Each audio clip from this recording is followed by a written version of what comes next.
লাহৰীঘাট প্ৰাথমিক শিক্ষা খণ্ডত অতিৰিক্ত শ্ৰেণীকোঠাৰ নামত ব্যাপক দুৰ্নীতি।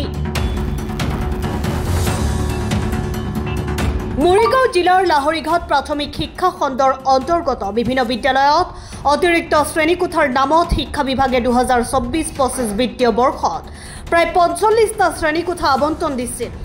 আবণ্টন পোৱা অতিৰিক্ত শ্ৰেণীকোঠাৰ অধিকাংশ বিদ্যালয় নিৰ্মাণৰ কাম আধৰুৱা কৰি কনিষ্ঠ অভিযন্তাৰ সৈতে গোপন বুজাবুজিৰে সম্পূৰ্ণ ধন উঠাই লয় প্ৰধান শিক্ষকসকলে।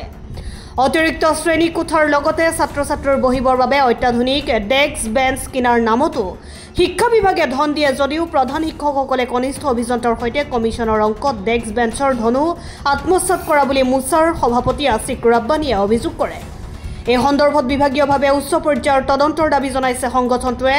স্পষ্ট যে মৰিগাঁও জিলাৰ লাহৰীঘাট শিক্ষাখণ্ডৰ অন্তৰ্গত RIDF স্কিমৰ অধীনত যি এডিশ্যনেল ক্লাছৰুম আছিলে সেই প্ৰতিটো ক্লাছৰুমত 8 PRK আপোনাৰ ডেস্ক বেঞ্চ আছিলে।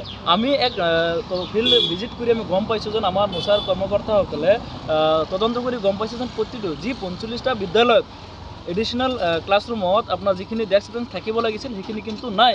গতিকে আমি মুছাৰ ফালৰ পৰা এটাই আহ্বান জনাইছোঁ যে ইয়াৰ এটা ন্যায়িক তদন্ত হ'ব লাগে আৰু ইয়াত কোন কোন জড়িত হৈ আছে, জড়িত থকা ব্যক্তিসকলক দৃষ্টান্তমূলক শাস্তিৰ আমি দাবী কৰিছোঁ মুছাই।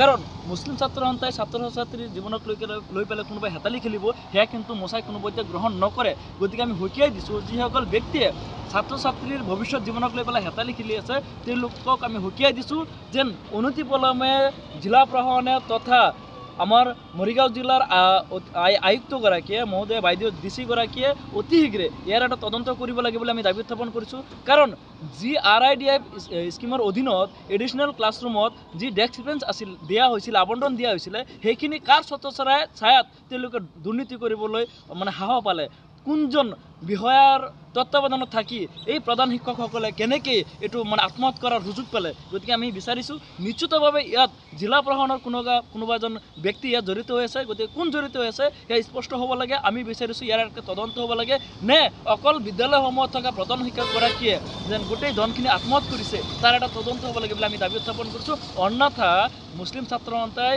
কিন্তু লাহৰীঘাট যিটো আপোনাৰ BO অফিচ আছে এই কাৰ্যালয় ঘেৰা কৰিবলৈ বাধ্য হ'ব। দৰকাৰ হয় আমি মৰিগাঁও জিলা আয়ুক্তগৰাকীৰ অফিচত আমি এটা প্ৰতিনিধি দল লৈ পেলাই আমি সাক্ষাৎ কৰিম। আমি মৰিগাঁও জিলাৰ DC গৰাকীক আমি আহ্বান জনাম যেন অনতিপলমে ইয়াৰ এটা বিহিত কথা স্পষ্ট আমি জানিব পাৰিছোঁ যেন এডিশ্যনেল ক্লাছৰুমত অতিৰিক্ত শ্ৰেণীকোঠাত যিখিনি ডেস্ক বেঞ্চ দিব লাগিছিল য'ত এজ পাৰ এষ্টিমেট মতে প্ৰতিটো বিদ্যালয়ত 8 PRK আপোনাৰ ডেস্ক বেঞ্চ থাকিব লাগিছিল, কিন্তু আমি তদন্ত কৰি আমি পাইছোঁ যেন কোনো এটা বিদ্যালয়ত সেইখিনি বস্তু নাই। গতিকে আমি ভাবিছোঁ যে যিহেতু নথকাৰ কাৰণ হৈছে তেওঁলোকে বস্তুখিনি আত্মসাৎ কৰিছে। যিহেতু 2024-25 বৰ্ষৰ RIDF যিটো স্কিম আছিলে সেই স্কিমৰ অধীনত এডিশ্যনেল ক্লাছৰুমবিলাক দিয়া হৈছিলে। গতিকে প্ৰতিটো এডিশ্যনেল ক্লাছৰুমত 8 PRK ডেস্ক বেঞ্চ আছিলে। সেই ডেস্ক বেঞ্চবিলাক ক'ত গ'ল? নে জিলা প্ৰশাসনৰ লগত মিলি পেলাই বা বিষয়া কৰ্মচাৰীসকলৰ লগত মিলি প্ৰধান শিক্ষকগৰাকীক আত্মসাৎ কৰিলে নেকি? গতিকে আমাৰ এটা সন্দেহ। গতিকে ইয়াৰ এটা তদন্ত। মৈৰাবাৰীৰ পৰা নছিদুৰ ৰহমানৰ ৰিপৰ্ট, অসম টাইম।